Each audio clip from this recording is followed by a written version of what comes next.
You open your eyes each morning to a world that promised you nothing, and yet you feel cheated. There is a dull ache somewhere beneath your ribs, a quiet knowing that something is fundamentally wrong with the architecture of your existence. You were not designed for peace. You were not built for contentment.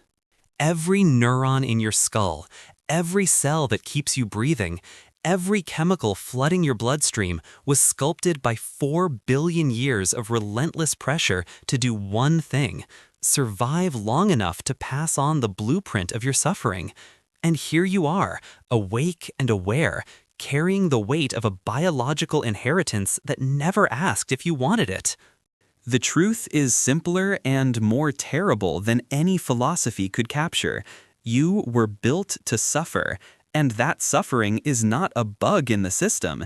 It is the system itself. Let me take you back to the beginning, not of your life, but of the machinery that animates it. Evolution is not an artist. It is not a benevolent force guiding species toward happiness or fulfillment. It is a blind, grinding algorithm that rewards only one outcome: reproduction before death. Every ancestor you carry in your DNA survived long enough to create the next generation, and they did so not through joy, but through fear, through hunger, through the constant gnawing anxiety that kept them alert to predators in the dark. Natural selection carved your nervous system with a single brutal instruction: feel everything that threatens your survival, and feel it intensely. Pain evolved before pleasure because pain kept you alive. The creatures that felt contentment in the face of danger went extinct. The ones that felt dread, that felt the racing heart and the cold sweat, they survived. And you are their heir. You inherited a brain that scans for threat in every silence, that manufactures worry from thin air, that refuses to let you rest because rest, in the eyes of evolution, is indistinguishable from death. But here is where the tragedy deepens. Somewhere along the evolutionary timeline, something unprecedented happened. Consciousness emerged. The human brain folded in on itself, became recursive, self-aware. We gained the ability to think about thinking, to observe our own thoughts, to ask why we exist at all. And with that gift came a curse that no other animal on Earth must bear. We became aware of the machinery. We could see the strings. A gazelle running from a lion experiences terror, but it does not lie awake at night contemplating the inevitability of its death. It does not feel existential dread about the meaninglessness of its suffering. But you do. You possess the neural architecture of an anxious primate, combined with the cognitive capacity to understand that your anxiety serves no purpose in the modern world. You are afraid of things that will never kill you. You grieve for futures that haven't happened. You ruminate on past humiliations that no longer matter. Your brain is still running software designed for the African savanna, but you are trapped in a world of deadlines and social media and existential questions that evolution never prepared you to answer. Do you ever feel like consciousness was never meant to exist? Right, I've felt it too, if you understand. The neuroscience confirms what the poets always knew. Your brain is a prediction machine, constantly generating models of what might go wrong. The anterior cingulate cortex lights up with error detection. The amygdala fires with threat assessment. The prefrontal cortex exhausts itself trying to plan for every contingency. This is not dysfunction. This is exactly what these structures were designed to do. You feel the weight of existence because you are supposed to. The default mode network, that constellation of brain regions active when you are doing nothing, does not give you peace. It gives you self-reference, rumination, the endless loop of I thinking about me and finding the whole situation unsatisfactory. Meditation teachers will tell you to quiet the mind, but they rarely mention that the mind's refusal to be quiet is not your failure. It is your biology succeeding. A quiet mind in the ancestral environment was a dead mind. So your thoughts race and your chest tightens, and you feel the peculiar human agony of being aware that you are a temporary pattern of matter that will dissolve back into nothing, and there is no evolutionary script for how to cope with that knowledge. And then there is desire, that most exquisite form of suffering. The hedonic treadmill is not a metaphor, it is a documented neurological phenomenon.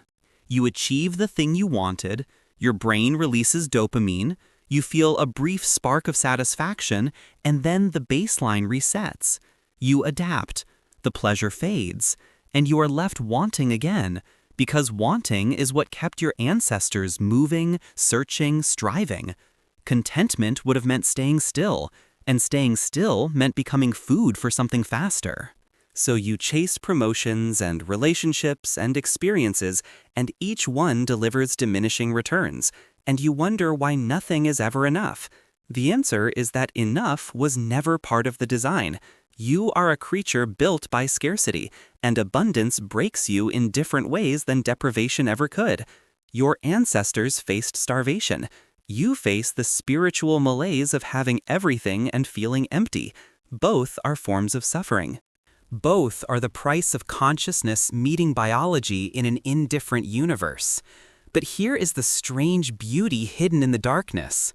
Once you see the machinery, once you understand that your suffering is not personal failure but biological inheritance, something shifts. The weight does not disappear, but it becomes bearable in a new way. You are not broken. You are the result of an unbroken chain of survivors, each one carrying the same neural burden, each one finding a way to continue anyway. The anxiety that wakes you at 3 in the morning is the same anxiety that kept your ancestors alive long enough to create you. The sadness that colors your perception is the same sadness that gave humanity its greatest art, its most profound questions, its deepest empathy. You were built to suffer, yes, but you were also built to find meaning in that suffering, to create beauty from pain, to connect with others who carry the same weight. Consciousness may be a cosmic accident, a cruel joke played by blind evolutionary forces, but it is also the only thing in the known universe that can look at itself and ask if there is a better way to exist. The philosophers were wrong about most things, but they were right about this. Suffering is universal, and in that universality lies a strange form of connection. Every person you pass on the street is running the same ancient software, fighting the same losing battle against entropy and time. You are not alone in your aloneness. The person who seems to have it all together is also lying awake some nights, wondering if any of it matters. The difference between despair and endurance is not the absence of suffering, but the choice to acknowledge it, to name it, to refuse to let it have the final word. You did not ask to be born into a body that aches, and a mind that questions, and a world that promises nothing. But you are here. And the fact that you are still here, still searching for meaning in a meaningless universe, still trying to build something beautiful from the raw materials of chaos and suffering, that is not weakness. That is the most defiant act available to consciousness. So yes, you were built to suffer. Your neurons fire with anxiety because anxiety kept the species alive. Your thoughts spiral because rumination was an evolutionary advantage. Your desires never satisfy because satisfaction would have meant extinction. But you were also built to endure, to adapt, to find fleeting moments of grace in the gaps between pain. You were built to ask questions that have no answers and to keep asking them anyway. You were built to stare into the void and then turn around and make art about it. The suffering is not the point. The point is what you do with the suffering. The point is that you are a temporary eddy of complexity in a universe rushing toward heat death, and for this brief moment, you get to feel and think and choose. That is both terrible and magnificent. That is the human condition. If you see beauty in the darkness of existence, you belong here. Subscribe if you want to keep exploring the tragic poetry of being alive. We are all just consciousness trying to make sense of itself, and there is something profound in doing that together.